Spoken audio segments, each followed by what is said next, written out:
That is the foundation of human control. This cult is constantly dictating when it goes up and when it goes down. But no one ever talks about it. Why?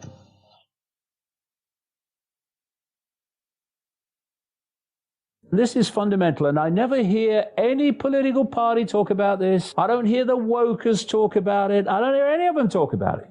This cult has achieved economic dominance on an ever more extreme scale, thus dominance of the choices and freedom of the population, by creating a situation in which they can lend money that doesn't exist, called credit, to the population, and then charge interest on it, and taking as collateral wealth that does exist, land, resources, homes, businesses. And if the population doesn't pay back the credit money that is a figment of the imagination, created out of nothing basically, then the people issuing the credit, i.e. the banking system owned by the cult, gets your wealth that does exist. And through the generations, this exchange of non-existent theoretical money called credit for real wealth and resources has sucked the wealth of the world into the hands of the few.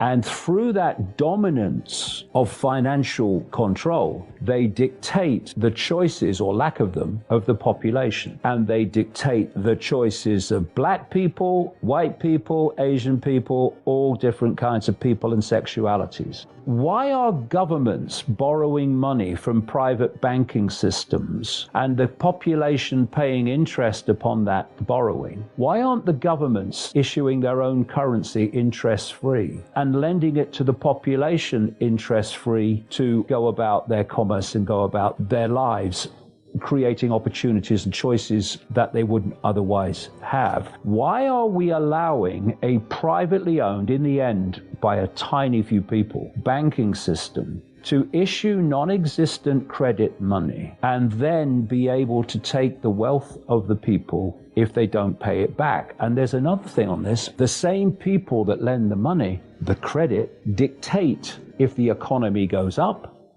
or the economy goes down. Thus, they can lend lots of money and there's a boom. And then they can crash the economy and people can't pay back the loans that they took out. So what happens then? Now, what we're going to see in relation to what I've just said is a frenzy of repossession of properties. A frenzy, as the cult, which owns the banking system, were behind. Because the same people, the same cult that's behind the banking system, if people want to focus on how we get our freedom back, then private banks lending money at interest, non-existent money called credit, has to end, or at least it has to be an add-on. We need a system, not a communistic system, but a system where governments are able to issue the currency interest-free. Because you say to people, how is money created? And they say, oh, the government does it. Well, almost entirely it doesn't. Money comes into circulation by private banks lending credit. And when they lend lots of credit, then there's the opportunity for lots of economic activity. And when they squeeze the credit, what did they say in 2008? A credit crunch. When they squeeze the credit, they're taking out of circulation units of exchange, and economic activity cannot take place. And so we go into a recession. And this cult, via the banking system and via this system, is constantly dictating when it goes up and when it goes down. Because what their masters are making it go up and down, so they know when it's going up and down. And that an idiot could make vast amounts of money if you know when the economy and the stock market's going up and when it's going down. And this is how it works. Changing the banking system, taking control of our economic lives, our livelihoods, our choice out of the hands of private banks, that would change everything on the level that we are talking about. But no one ever talks about it politically. Why? Because Britain is a one-party state. We have a one-party state Labour Party, a one-party state Conservative Party. In America, you have a one-party state Republican Party, a one-party state Democratic Party. And these one-party groupings, all these major political parties, are ultimately controlled by the same network that controls the banking system. And because of that, The politicians controlled by those people are not going to challenge the banking system controlled by those same people. What this whole Marxism tyranny wants to sell is that everyone should be equal. But what does that mean?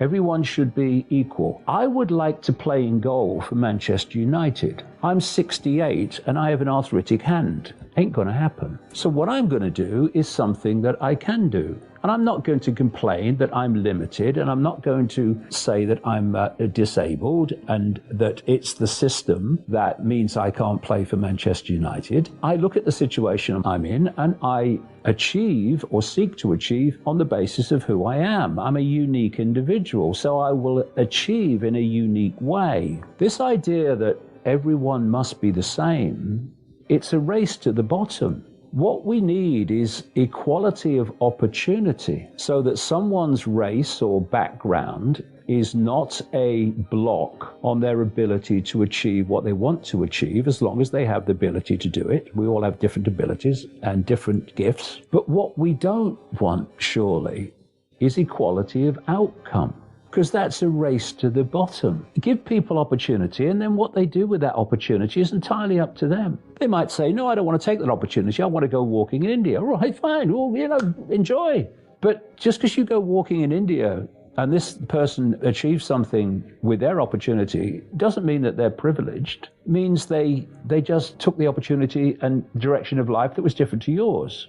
To create this equality of opportunity, it's to create a massively, fundamentally more fair economic system where wealth is shared out. Doesn't mean everyone gets the same, because, you take motivation and incentive out of life, it's a race to the bottom. Because, well, no matter what I do, it's still the same, So incentives are a very important thing. But what has happened in the system that we have is that it's been completely hijacked financially by a tiny few people. And I said earlier that freedom is actually choice. The more choices you can make, the freer you are. The fewer choices, the less free you are. And what dictates the choices in the system and the world that we have today? It's money, overwhelmingly. Not always, far from always, but it is central, money. So if you're the cult and you want to take people's freedom away, then you take their access to money away, because you're taking their access to choice away. It's the private banking system issuing non-existent theoretical money called credit. That's the whole basis of it. And if I demanded that someone take from me money that doesn't exist, or I tried to give people money that didn't exist, telling them it was real, I'd get frickin' arrested. But banks can make loans of credit, which has never, does not, and will never exist except in theory. And they don't get arrested. They become the 1%. And that's how they've done it. The number of people that are driving this is tiny. I mean, it's ridiculous.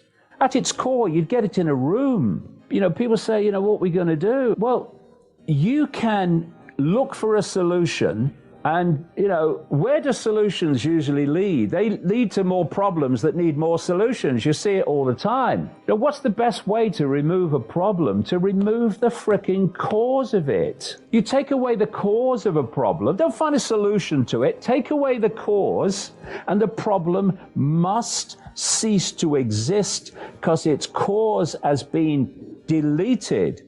And I've talked about the cause length today. It's human acquiescence to authority. Authority that tells you what to believe and what to do, and wants to give you consequences for not believing it and doing it. You acquiesce to that, and you're giving your freedom away. Acquiesce to that collectively, humanity gives its freedom away to a tiny few people.